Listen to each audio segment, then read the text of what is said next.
અહીં ઉપસ્થિત સર્વને મારા નમસ્કાર. આજે હું વસંત પંચમી વિશે થોડું કહીશ તો આપ સૌ શાંતિથી સાંભળજો. જ્ઞાનનો દીવો પ્રગટે છે, અજ્ઞાન થાય દૂર. માં સરસ્વતીની કૃપાથી આપનું જીવન થાય સુખી અને જ્ઞાનથી ભરપૂર. વસંત પંચમી એ ભારતના મહાન મુખ્ય તહેવારોમાંનો એક છે.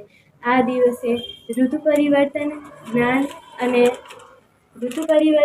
જ્ઞાન અને સંગીતની અને કલાની દેવી સરસ્વતીને સમર્પિત છે. આ તહેવાર જીવનમાં નવી ઉર્જા, સકારાત્મકતા અને ખુશીઓનું પ્રતીક માનવામાં આવે છે. તેને સરસ્વતી પૂજા તરીકે પણ ઓળખવામાં આવે છે. વીણાના મધુર તાનથી ગુંજી ઉઠે છે સંસાર, માં સરસ્વતી કરે તમારા સપના સાકાર. વસંત પંચમી એટલે વિદ્યાની દેવી, જ્ઞાનની દેવી સરસ્વતીનો પ્રાદુર્ભાવનો દિવસ.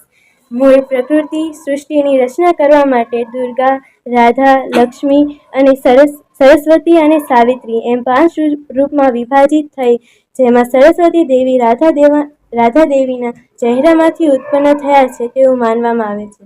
માં સરસ્વતીની કૃપાથી અને દયાથી અને પ્રસન્નતાથી મૂર્ખ પણ પંડિત બની જાય છે. પીળા રંગથી રંગાયું છે આજે દરેક સપનું, માં સરસ્વતીની કૃપાથી સજાય આપના જીવનનું દરેક પાનું.